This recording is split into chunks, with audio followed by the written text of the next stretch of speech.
নারায়ণগঞ্জের রূপগঞ্জে মায়ের সাথে ছাদ বাগানে পানি দিতে গিয়ে বাড়ির ৩য় তলা থেকে নিচে পড়ে গুরুতর আহত ২.৫ বছরের শিশু নাহিদা আক্তার ঢাকা মেডিকেল কলেজ হাসপাতালে চিকিৎসাধীন অবস্থায় মৃত্যুবরণ করে।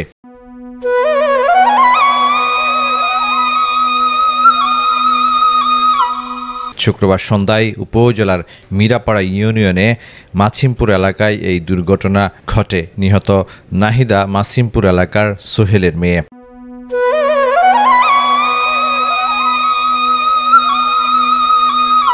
রূপগঞ্জ থানার ভারপ্রাপ্ত কর্মকর্তা ওসি লিয়াকত আলী জানান, শুক্রবার সন্ধ্যার দিকে মাছিমপুর এলাকায় ৩য় তলা ভবনের ছাদে গড়ে তোলা বাগানে খাদিজা বেগম তার ২.৫ বছরের শিশু সন্তান নাহিদাকে নিয়ে গাছে পানি দিতে যায়।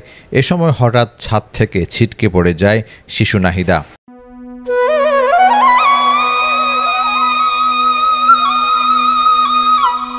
গুরুতর আহত অবস্থায় শিশুটিকে ঢাকা মেডিকেল কলেজ হাসপাতালে নিয়ে গেলে সেখানে চিকিৎসাধীন অবস্থায় রাতে শিশুটি মারা যায়।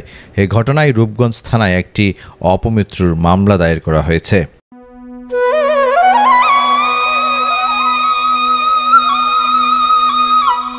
নারায়ণগঞ্জের রূপগঞ্জ থানা প্রতিনিধি হাবিবুল্লাহ মীরের পাঠানো তথ্য ভিডিও চিত্রে নিউজ ডেস্ক, প্রতিদিনের কাগজ।